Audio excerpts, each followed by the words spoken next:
Welcome back to Dishing with Dr. Duer. Pull up a chair because we are about to dig in. Today, we are tackling a topic that I think hits home with everybody, which is money. And not just your budget, your spreadsheet, but really our mindset, our relationship with money, and how that affects really your peace of mind.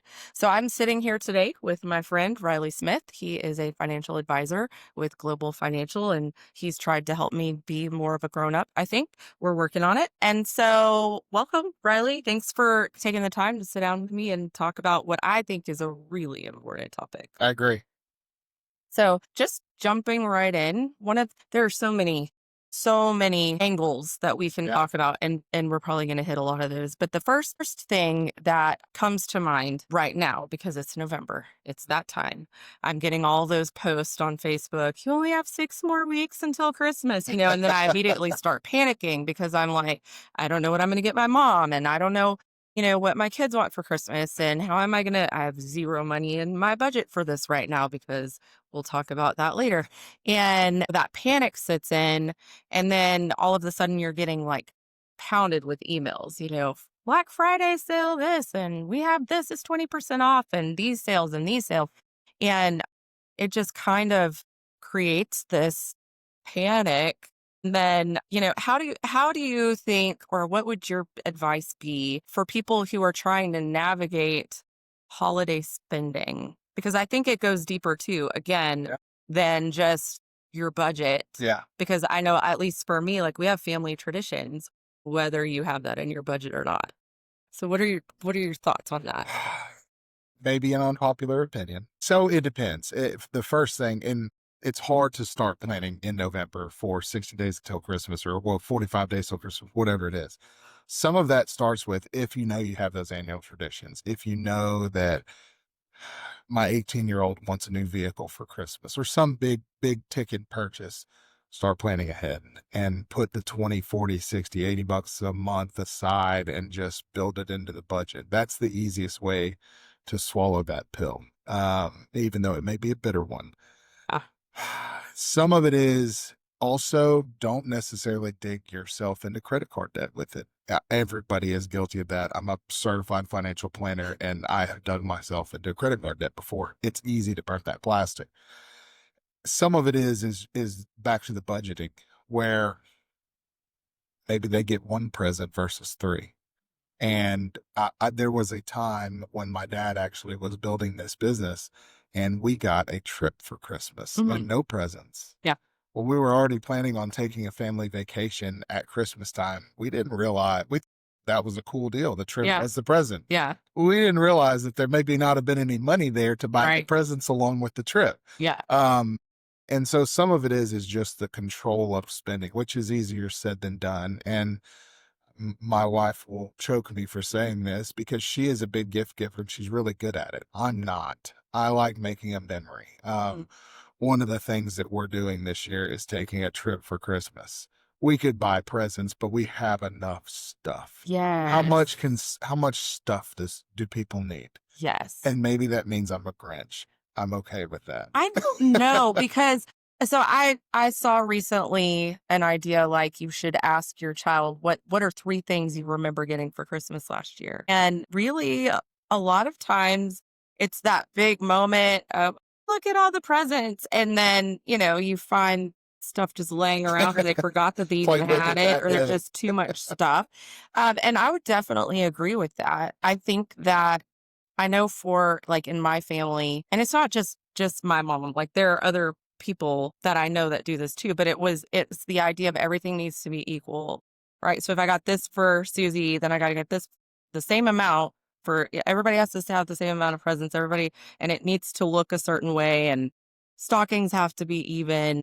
And I think sometimes we fall into that too. Like instead of a meaningful gift, we're looking at like equal monetary value Yeah. or whatever. And then we do end up in some debt sometimes because we're trying to, Keep it equal.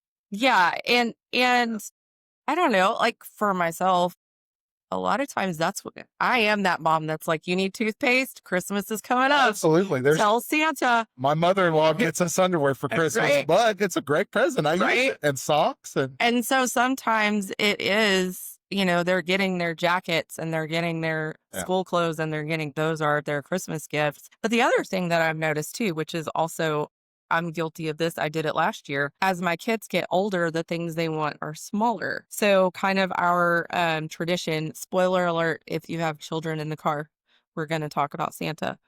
But our tradition was, the bigger, flashier toys were kind of laid out like Santa brought them. And then they had presents to open Yeah. that were more like their clothes and stuff that they had, needed. But now that they're older, the stuff they want is expensive and it's tiny. And so I found myself last year, I had already spent, enough money, more than I probably should have, on things that there's nothing to, and they're older too. They know, like, Yeah. but it's the tradition. Mom doesn't want to be sad that they're not excited on Christmas morning. Um, so then I was looking for just random stuff to buy for no good reason, just to have something. And I think sometimes people fall into that too. It's not anything that anybody wants or needs. It's junk so that there's stuff to Stuff to trade. So I got one for you. I can't remember how long ago it was. I think I was still in high school, and we started the toys get smaller but more expensive, Yes. or each or whatever. And we got something. Me or my brother needed something throughout the year, and we got it in July or August. We had to rewrap it so my parents could gift it to us. And that was fun. We got it when we needed it. Yeah. We were thrilled that was our Christmas Yeah. present. I mean, there's nothing wrong with that because you need stuff throughout the year. The baseball glove, the bat, Yes. those aren't cheap. All sorts of tires on the new car, whatever. Yeah. So, yeah. So, I mean, just so recently, I was in a meeting and my watch is just like buzzing, buzzing, buzzing. And I look at my phone and it's mom, mom, mom, Kojo tickets. This is not a want, it is a need. And I'm like, okay, but if we make this purchase, then that's going to have to be your That's Christmas. Christmas. Like, that's a big deal. She was like, that's perfect. It's a great Christmas gift. Well, then fast forward and we're in Target and she wants this like dinosaur blanket. And then she saw something else and I was like, if I buy you all of these things, you're gonna have nothing for Christmas. But how quickly they forget that we made this agreement. You said you understood. And then they're still, but I need this and I want this. And so I think it's easy to fall into. And my other thing is I'm a sucker for the experience, right? So Yeah. Chloe's a senior. Of course, I'm all in my feels. She's going to leave soon. How am I going to tell her no, that I'm not going to take her to this concert? I will remember that, whatever, knowing full well that there will be another one in 6 months. But I'm really bad about that. So that ability to say that's not in the budget. That's hard. Well, and instead of buying her a Christmas present besides the dinosaur blanket, et cetera, take a picture at the concert, which Yeah. would happen. But, give her that for Christmas. Yeah. Now you've made that memory with the Christmas money in or out of the budget. Yeah. Disregard. Yeah. But then It's too late. Yeah. We should have done this podcast so well. January. But then, the picture or whatever. I mean, I'm just Yeah. brainstorming. Yeah. And all of a sudden that memory's sealed in, and what an amazing Christmas present that rings through the years. So yeah, I fully agree with that. but it's tough. It's tough. It's very hard. The budgeting thing, so that leads into another thing that I want to talk about. I did way back in May, I sat down and I made a spreadsheet. I finished school and I was like, okay, that's not an expense anymore. I really got to like rein it in. So I made a spreadsheet of what credit card debt we had, what bills I had, what money was coming in, and how much I needed to pay to be on track to get this paid off, et cetera, right? And then here comes, it's kind of like that meme, like, senior year and softball tournament and then fundraiser. And I feel like I'm in that season of life where I budget, but then it just feels like the financial hits just keep on coming.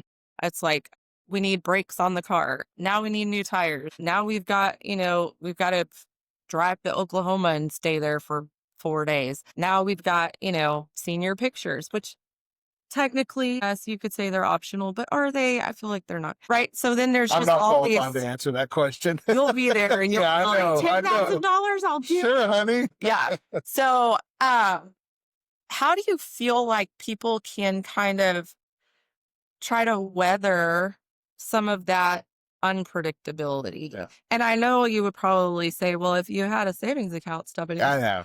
Easier said than done. Easier said. And I have in the past. I Yeah. have had one. You But know, I think, if the ship has already sailed and you are in that season and there's not no money to be had, but it's getting stretched thin and you're rubbing two nickels together, trying to make a dime and it's just not working.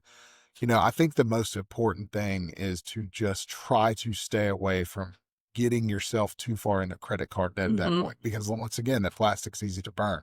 And once you get ahead, or rather behind, and then it just starts to snowball. Mhm. And I think that's where a lot of people get caught in a trap.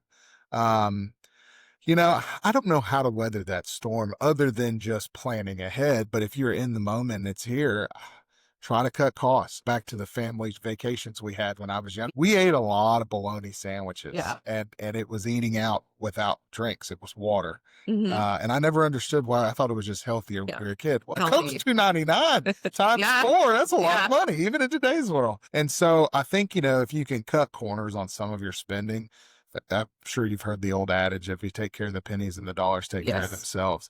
It's one of the questions you sent me was daily habits that you can Mhm. change. Man, I went to Starbucks the other day for the first time in a long time, and I like large Uh-huh. coffees. It was $8. I don't think I'm ever going back. No. It's outrageous. I mean, it's just Yeah. crazy. But a lot of people like the niceties in life, something like that. Mhm. I have a Achilles heel somewhere else, I'm sure. Little things like that can really add up. And so if you're in that season of all the senior year pictures and the travel ball, and where can you pinch a penny or cut Right. out a habit, be not Rein it in. forever. Yeah, rein it in just Yeah. slightly. And all of a sudden there's a little bit of a surplus. The hotel's $200 a night for one night or whatever it Mhm. is. I mean, how many Starbucks coffees or hamburgers or whatever, and Yeah. you can just kind of reroute the funds. You don't Yeah. really have to create new money. Yeah. I think probably there is the focus part, right? And paying attention. We were having that conversation this morning. Zach and I'm trying as we go, right? With this last travel ball season, we're almost there where they're going to pay her and I don't have to pay them.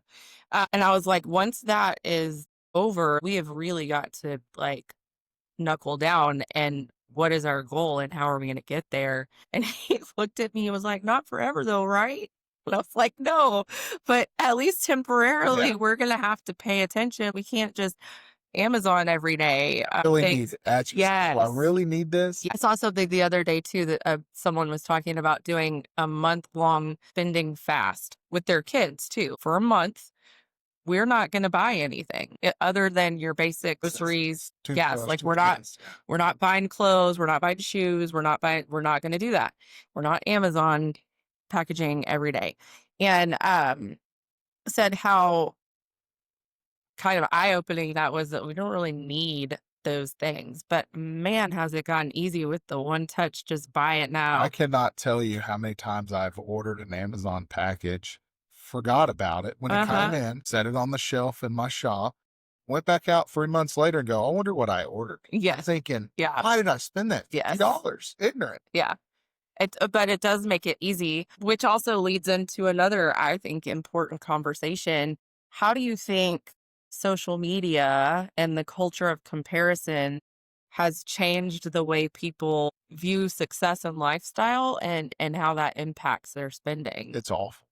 Mhm. And I don't, obviously social media has accelerated that, but keeping up with the Joneses has been a saying that's been around. Right. That's not new. And I think people have to take a step back and realize that money doesn't equal happiness.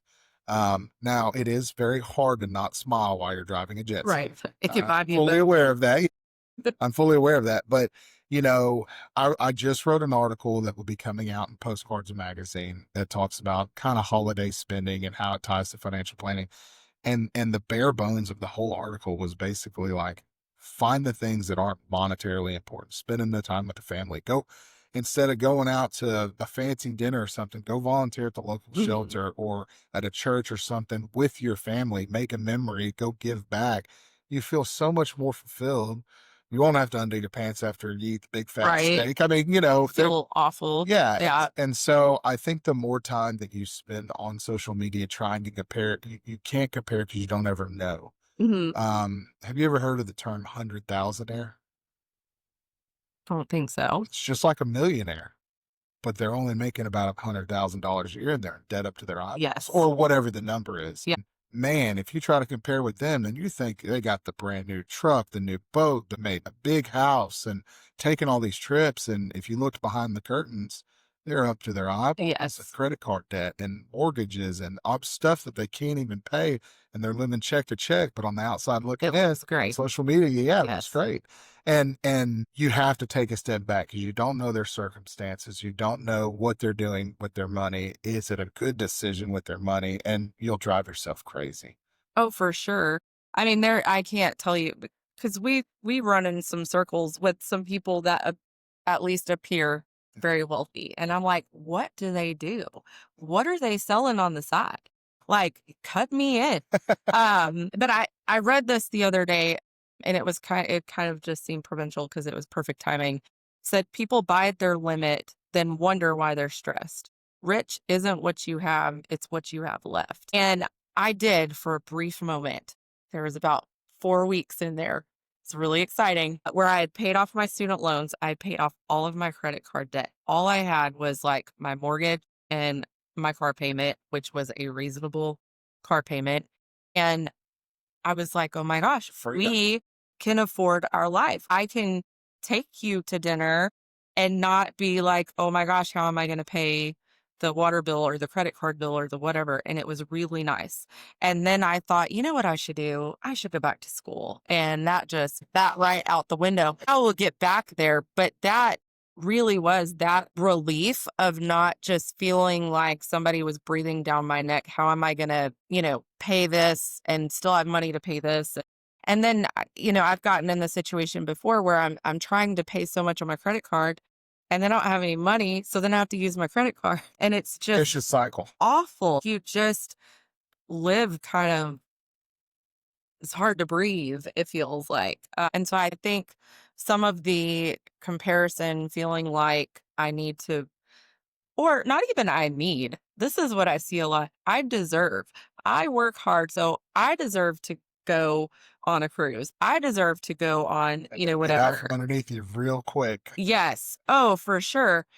Because you see the highlight reel on social media and your friend is at Disneyland or has the new truck. And again, you don't see the circumstances behind that or how long they saved to do that or didn't. You'll drive yourself crazy. And what an old man told me one time, he goes, if you try to compare yourself with others, you'll never win.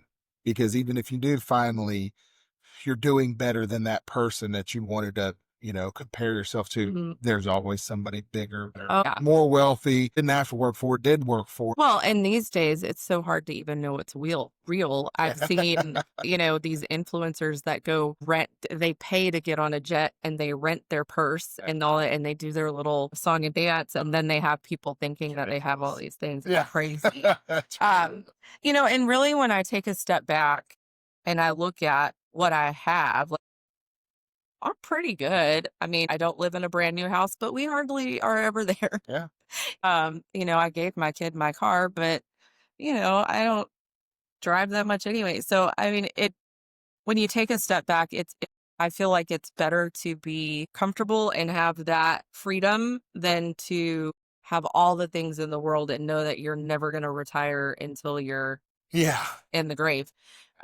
Which I know that's something else that we've touched on before that I've asked many times is how do you balance like YOLO and retirement?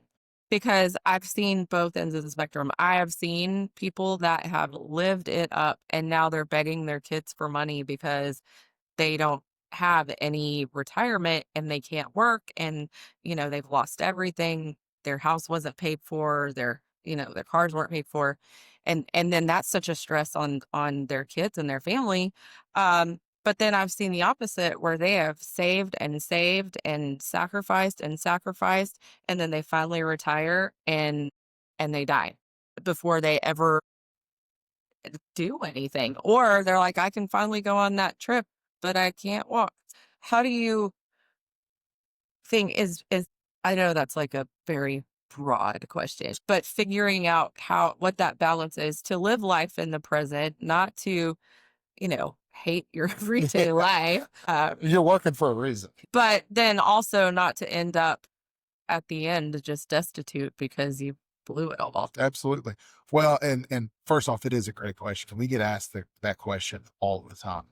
Um, it really goes back to the topic that we were just talking about. And if you live within your means, within reason, then you'll never be hurting for money in the long term as long as you're safe. And so it's a balancing act. And everything in life is about balance. If you work too much, you never have any fun. If you vacation too much, you never have any money. I mean, Right. the whole thing is a balancing act. Retirement and financial planner. Retirement isn't about how much you have, it's about how much you spend. Mm, Because if you have $100 million, but you spend $10 million a year, you're going to run out of money. right. If you have 100 grand, but you're just living off of pension income and social security and you never really touched that 100 grand, you got more than you need. And Right. so it's really just about how much you spend and not as much about how much of what you have. So back to the balancing act question. Every time someone gets a raise in their life, typically, I say every time, when people get a raise in their life, typically their lifestyle increases. Hmm. Rarely does their savings increase. Ooh, I can afford the vacation now, or the new car, or the new toy, or the new Hmm. gun that Zach will build for me. Guilty. But it's if you pay yourself first, Hmm. um, if you get a 5% raise, you take 2.5%, add to your saving. There's balance in that. Right. But as long as you're paying your future self, it's never an issue. And old rule of thumb that I read in some textbook somewhere, probably not a textbook, probably more of a financial planning article, is if you save 10% of your income, you will retire slightly under your current style of living. Hmm. If you save 15%, you'll retire about the same level. And if you save 20, you'll be wealthy. Now, you can't start 3 years before retirement. That's throughout a long period of time. And once again, rule of thumbs are kind of hit or miss, but that gives a good example of how much should I be spending. And then if you start breaking down and it's different because we live in Huntsville, half the town is employed by either the state Hmm. or the university. Pension income counts obviously for a portion of that. It's harder to calculate how much Right. that percentage is. But as long as you're balancing things and not burning through everything that you stack on top to raise Right. ones, I think it's hard to do. Money flows to the path of least resistance Yeah. and usually or goofing off or Yeah. vacations or whatever. But as long as you are paying attention to as your income increases, your lifestyle doesn't increase at that same pace. Right. I think that's really good advice. Because for sure, the last career move I made, um, which decided I was making not great, was like a $25,000 raise. And it was, I mean, I didn't go buy a new car or anything crazy like that, but it was like, ooh, I can go buy a, a new outfit like every week and it's not even a big deal. Um, I did, we did talk about some saving and I do have it like set as a bill for our investment Well, account. that's another good way to do it. And then, once that was a bill, I don't miss it. We got to pay this bill every month. You're paying yourself. It just goes. And then you figure out how to make the rest work. And so it is very difficult at first to let it go. But once you kind of get in the habit of doing that, you don't miss it. You kind of, It's a bill. It's a part of your life. yeah, you I know work the around mortgage it. is coming out, the car Yeah. payment, the Yeah. insurance. The other thing that I think about often is, I mean, I wish I knew now or then what I know now. And so that's something that we have done for all of our kids. I know when Kate started working, you know, Zach was like, I know you're only 19, but you need to, even if it's just $50 a week, you need to put into an investment account. And we've opened one for all of our kids because the younger you start, then the longer you have to save Absolutely. that money and for it to grow and for that to build. So And building the habit too. yeah. That's a huge. Yes. Oh, I definitely think that. So okay, so this is something that came up this morning. And I think this is a scenario, hopefully more people than myself and the friends that I have dealt with. But another question is, how do you align priorities? So you have two people who both grew up poor, all right? And one of them is like, I'm comfortable now because I was frugal. So I will continue to buy great value and the cheapest, whatever. And then the other person grew up poor, but they're like, I'm comfortable now, so I don't have to live that way. And I'm going to buy the best or quality or whatever. And then those two people get married. How do you how do you align those priorities, or how do you Wade through that. work that out? It's compromise. It's 100% compromise, and the two people have to be willing to work together, both give a little bit, both take a little bit. But it's okay. I do not buy anything besides on brand cheese and on brand Hidden Valley Ranch. Those are two Yes, non-negotiables. non-negotiable. Gotcha. But I'm willing to negotiate everything else. And so if I was the one that grew up poor and I, by God, am going to live to the name brands or whatever, okay, I want those two. What do you want? What do I need to buy off brand to satisfy some of what you want? Right. So it's about compromise. That goes back to balance. Yep. Okay, if we buy two or three things on brand or live a little extravagantly in these two or three things, but we're cutting down on the rest of it. Right. It's about balance. Yeah. He gets, or she gets, whoever it is, they get their little kiss on the cheek for having those few name brand things. They get their little joy.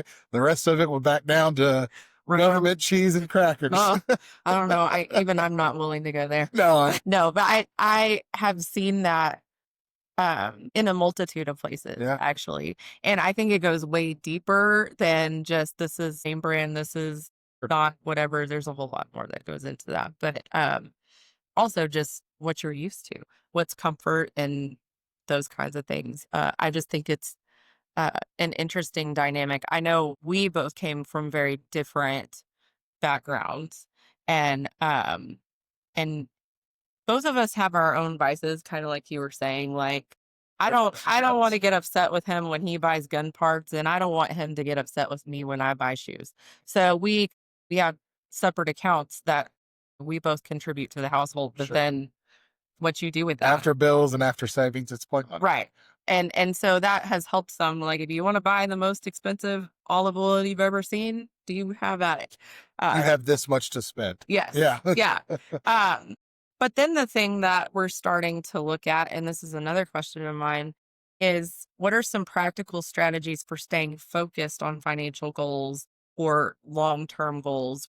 So that's kind of the agreement we have right now. We're not getting into, hopefully this is helpful to someone. This is my personal, I'm getting this one for free. But so we're getting into that agreement has worked very well for us. But then now we have this like joint goal of purchasing land and building a house or whatever. So then at some point, I got to quit buying shoes and he's got to quit buying guns or whatever.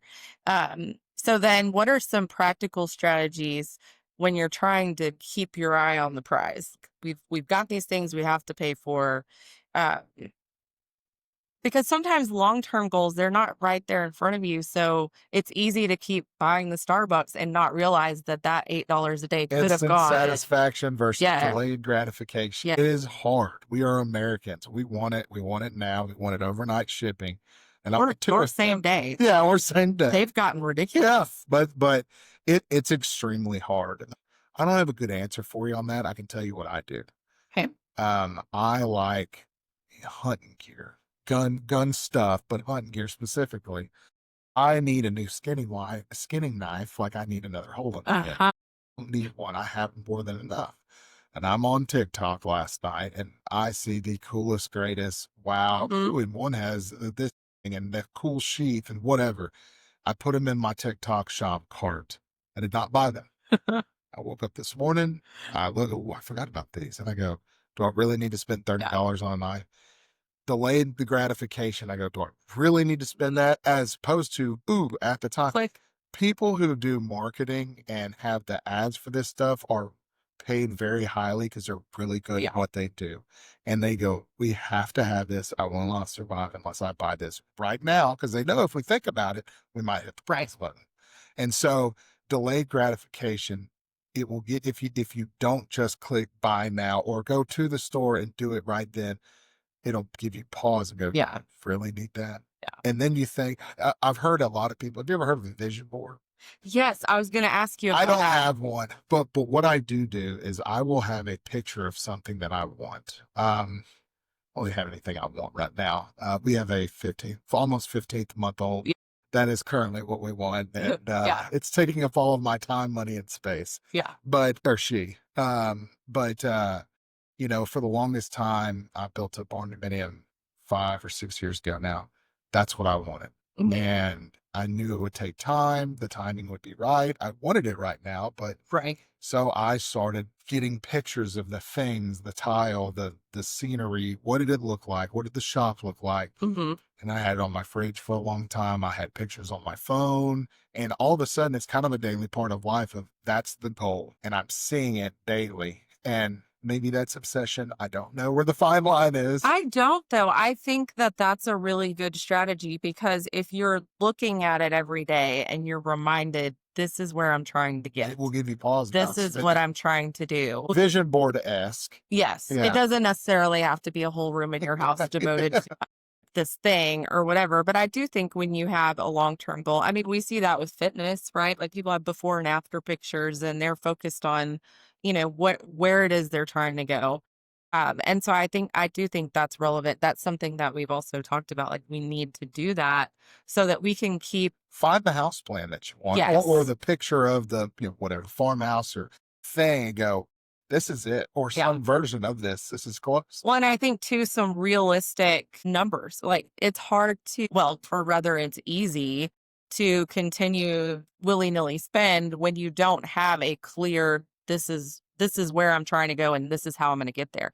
And so having a realistic, it is not realistic that I'm going to find a 20-acre piece of land around Fredericksburg with a 6-bedroom house for 200,000.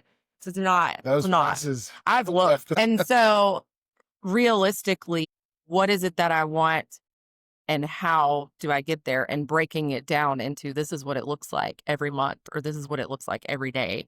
Um, and I do think a vision board would help with that just to keep it in the forefront because otherwise, well, it's kind of like fitness too, right? It's real easy to say, well, I won't worry about that. I can have a ice cream One today, cheat day. one cheat day. And then To the before you, two, yes. three. And then all of a sudden, You're paying for a gym membership that you don't go to. yes, and buying all new clothes Yeah. because you don't fit anything, and then your whole budget's ruined anyway. Yeah. So yeah, I think that And budgeting is hard to do because of, I mean, what we discussed earlier, and that's what it takes to get to where you want to go. But it goes into what you're saying of the travel ball and oh no, the new brakes, and it's extremely hard to budget. Yeah. We see it with pre and post retirees later in life where there's not many expenses and they're not traveling as much, and they're still like, we had X, Y, and Z happen, a pipe burst in the Yeah. house, or I mean, life is very fluid. It's tough. yes, and I've thought about that a lot too because you hear people say, "Well, just live within your means, live within your means." What does that mean? Yeah, exactly. Because like I think about my own, well,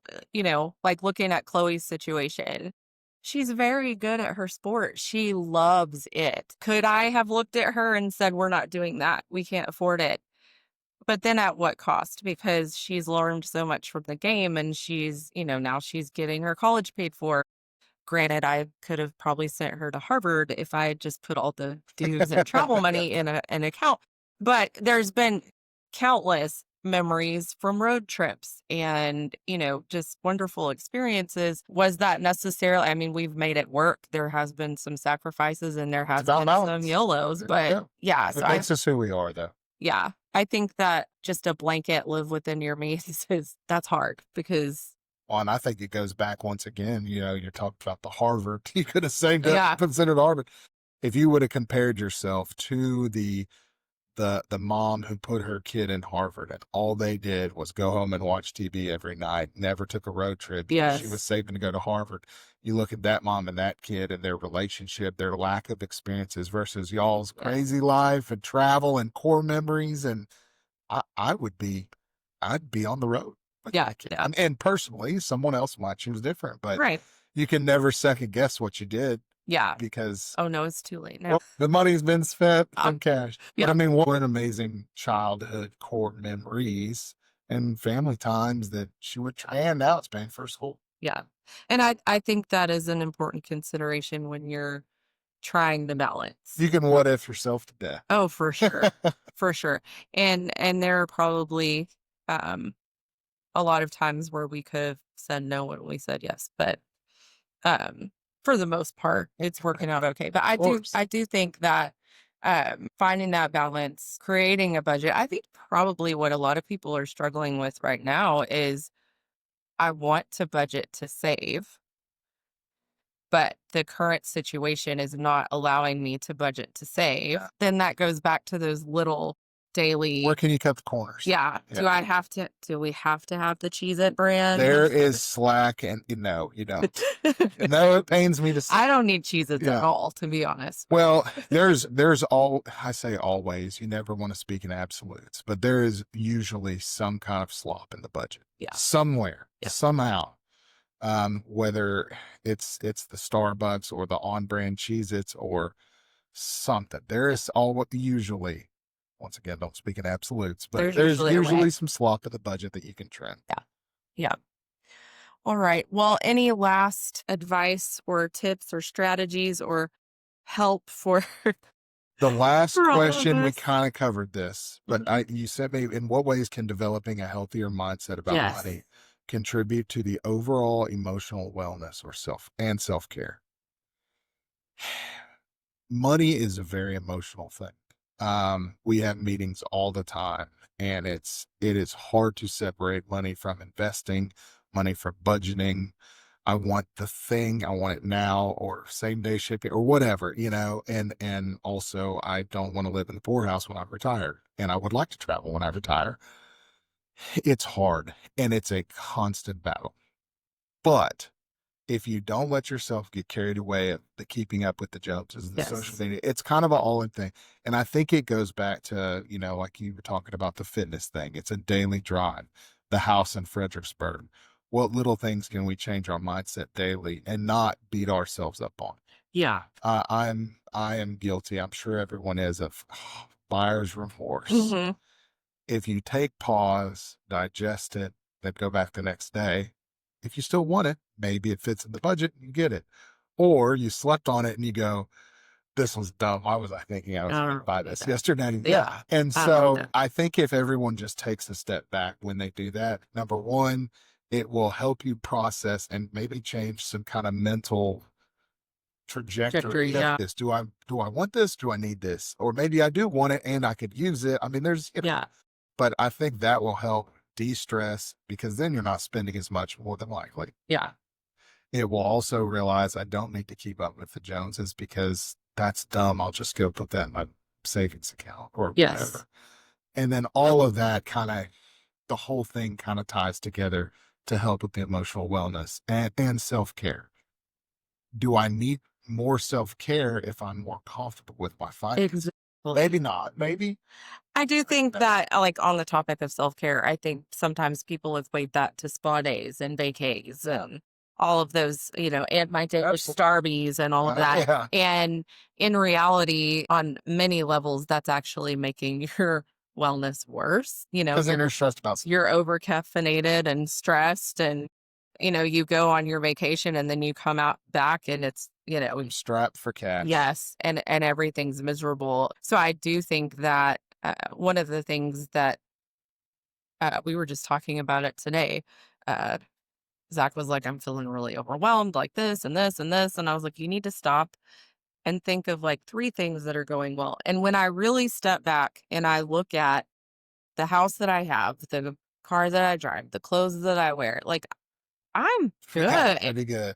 I'm great. I don't need Louis Vuittons. I don't need, I'm not mature enough to have a nice purse anyway, be filthy and then floorboard. Um, so sometimes I do. I think taking that step back, realizing what you actually have. And if you ever get the opportunity to have that freedom where you're not constantly owing someone, it is so, like, just a breath of fresh air to not have that stress. I feel there's a lot of people that have never experienced that, not since they were like 10. Um, and I, like I said, I did for like just a minute and then I ruined it. But I hope is to get back there because it is so nice to be able to completely without guilt say, sure, Chloe, we can go to Velvet Taco and it's not a big deal versus, okay, but we're only going to get this and, trying to justify how we're going to make it work versus, yeah, we have room for that. And so that I do think is a huge contributing factor to just overall wellness and less stress. Absolutely. Being grateful for what you have and not trying to keep up and really set up your vision board for what that financial freedom looks like. That's my next thing on my to-do list. The self-reflection is huge. Yeah. And we live in a great state, great country. I have faith in the higher power. I mean, we got a lot of good stuff going for Yeah, us. We're seriously. Americans. I mean, Yeah. this is pretty good. Yeah, we do have it pretty good. So as you head into the holidays with our continuous busy seasons in life, we talked about that last week. That never really changes. It just goes from diapers to senior pictures, grandkids, right? It's always something. Just keep in mind that you can give yourself permission to enjoy the things that you've worked for, but also keep in mind how amazing it feels to have that breath of fresh air and not Balance. be crushed by financial debt, that balance. So I really appreciate Yeah. you, Riley, taking the time to talk with me today. Hopefully, this has been helpful. If this resonates with you in any way, maybe share it with a friend who might need a little reminder that self care is not always about spa days and vacays. Sometimes it's about being grateful for what you have, enjoying the life that you've built. So I hope that gave you some food for thought. And that's it. Until next time.